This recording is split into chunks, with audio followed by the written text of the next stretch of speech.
রয়েছেন এই মুহূর্তে? দেখুন, মহাগুরু উনি, ওনার রাজনৈতিক পরিচয় ছেড়ে দিন। উনি পশ্চিমবাংলার সম্পদ তো বটেই, ওটা ভারতবর্ষে ওনার প্রচুর ফ্যান ফলোয়ার্স রয়েছে।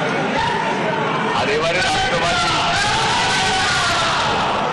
হসপিটালে নয় না, রাষ্ট্রবাদী সরকার আনার পিছনে ওনার কন্ট্রিবিউশন রয়েছে। খুব মাইনর একটা অপারেশন ছিল ওনার হাতে, কালকে হয়েছে। উনি এটা খুব নীরব রাখতে চেয়েছিলেন, যাতে এটা নিয়ে কোনো প্রচার হইচই না হয়। এবং আমি জানতাম উনি আমাকে বলেইছিলেন, আমাদের কয়েকজনকে উনি বলেছিলেন, আমাকে সমীর দাস একজনকে বলেছিলেন। তা আজকে আমি দেখে গেলাম, এখানকার পিয়ারলেসের ডাক্তাররা ভালো ওনাকে সার্ভিস দিয়েছেন। ইজ 100% ওকে। এবং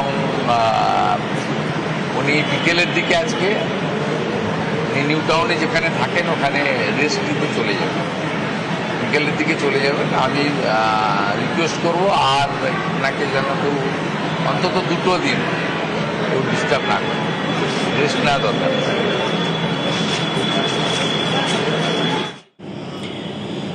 মুখ্যমন্ত্রী শুভেন্দু অধিকারী তিনি মিঠুন চক্রবর্তীকে দেখে এই মুহূর্তে সংবাদ মাধ্যমের মুখোমুখি হয়েছিলেন।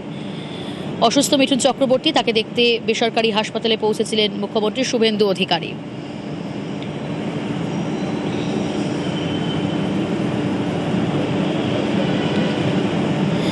যে